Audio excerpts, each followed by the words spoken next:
বলকে তোমাকে জিজ্ঞাসা করতেছে, বুঝছে, চিনছে যে তুমি অন্তরা। কি? সরি সরি সরি, আমি বুঝি নাই। আইসি 10 দিন হয়েছে।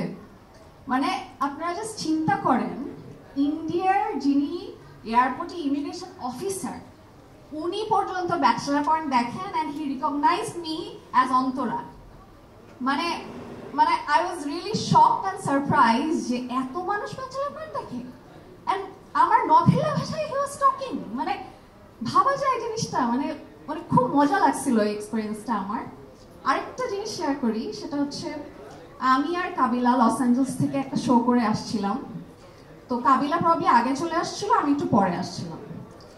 তো আমি আর আম্মু এয়ারপোর্টে নামলাম, বিশাল বড় কিউ আমাদের ঢাকায়।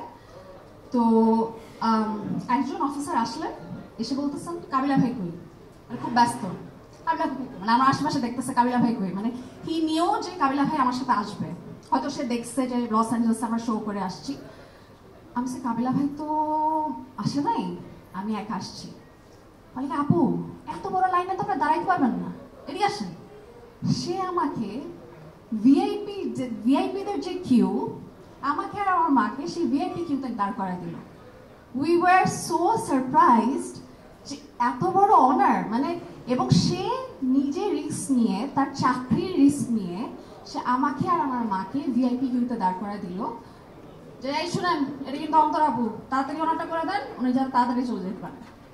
ওই চিন্তা করেন, মানুষের ভালোবাসা কোন লেভেলে না গেলে সে কিন্তু তার কিন্তু চাকরির সমস্যা হতে পারতো, বা হয়েছে কিনা আমি জানি না, বাট কতটুকু রিস্ক সে নিয়ে, কতটুকু ভালোবাসে সে আমাকে, আমার ক্যারেক্টারটাকে, সেই রিস্কটা নিয়ে আমাকে ভিআইপি কিউতে দাঁড় করায়। আমাকে 5 মিনিটের মধ্যে আমার সব কাজ রেডি হয়ে গেল এবং আমি আর আমার বের হয়ে গেলাম।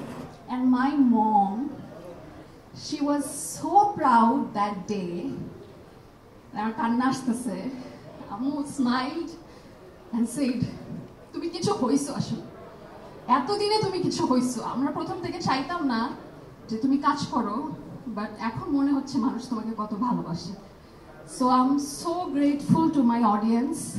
অ্যান্ড অমি ভাইয়ের কথা তো মানে বারবার বলবো, thank you so much for making me Antara and giving me a new name, new identity.